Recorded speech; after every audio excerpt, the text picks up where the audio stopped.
Welcome, fans!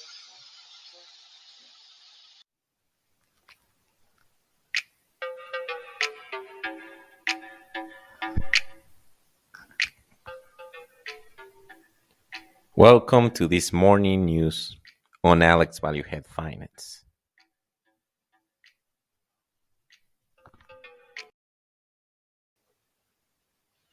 A difficult month for Wall Street finally ends. All three Wall Street indexes were in the green on Monday morning, but are poised to end January with heavy losses. After a month of volatile trading due to investors' concern about rate hikes from the Fed, the S&P 500 dropped 7% this month through Friday, and is heading for its worst monthly performance since March 2020. The Nasdaq Composite is down 12% for January, and is likely to score its worst month since October 2008. Investors are still lacking confidence in the face of uncertainties such as inflation and monetary policy, but also geopolitics.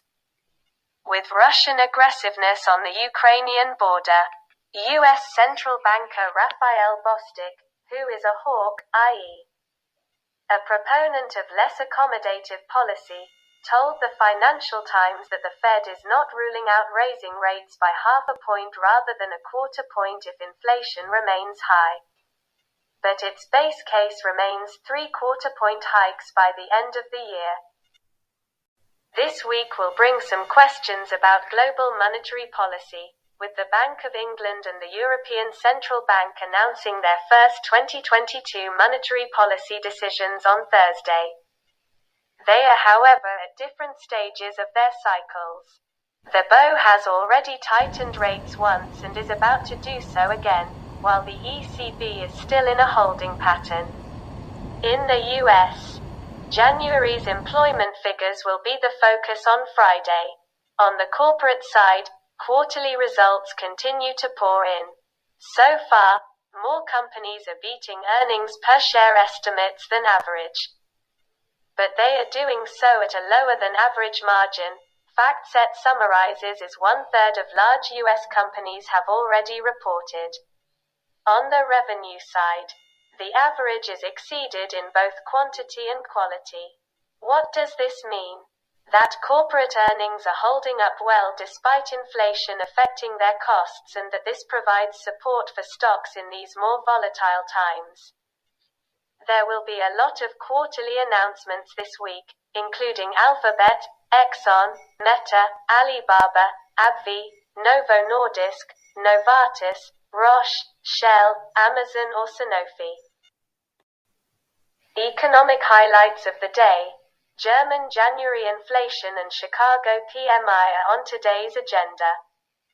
China published a manufacturing PMI that expanded very slightly in January to 50.1 points, consensus 50 points, but the cash-in manufacturing PMI, which is more focused on the private sector, fell back into the contraction zone to 49.1 points. In the foreign exchange market, the dollar is worth $0.8940. Gold is trading at $1,794 United States dollars per ounce, while oil is down, with Brent at USD 88.58 and WTI at USD 86.93 per barrel. In the debt market, the US 10-year signature reaches 1.79%, plus 2 points, and the bond minus 0.05%, unchanged. Bitcoin is just below $38,000. On markets, Spotify, the Swedish streaming music company, announced several measures Sunday in the face of criticism that it is not doing enough to combat misinformation about COVID-19. Including adding a link to its podcasts that allows listeners to access expert information about the disease. Spotify shares are up 1.5% in pre-market trading. Citrix Systems, a cloud computing company, announced Monday that it will be acquired by hedge fund Elliott Management and Vista Equity Partners for $16.5 billion. British telecom operator Vodafone said Monday it plans to work with Intel and other semiconductor makers to develop its own chip architecture to accelerate innovation in Open RAN, an open wireless access network. Amazon Shipping Group CMA-CGM announced Monday that it has signed a purchase agreement to take a 51% stake in Colis Privé in a deal that would see Hops own 39% of the French parcel delivery company and Amazon the balance. The Boeing company, Irish airline group Ryanair, which posted a net loss in the final 3 months of 2021, said Monday it was a long way from reaching an agreement with Boeing for a possible order of 10,737 aircraft. Goldman Sachs The U.S.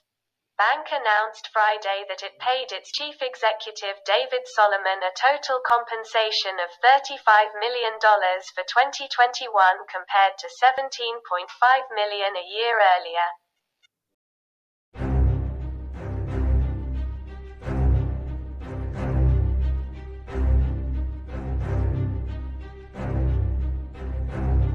Like, subscribe, and share. And don't buy la Tesla.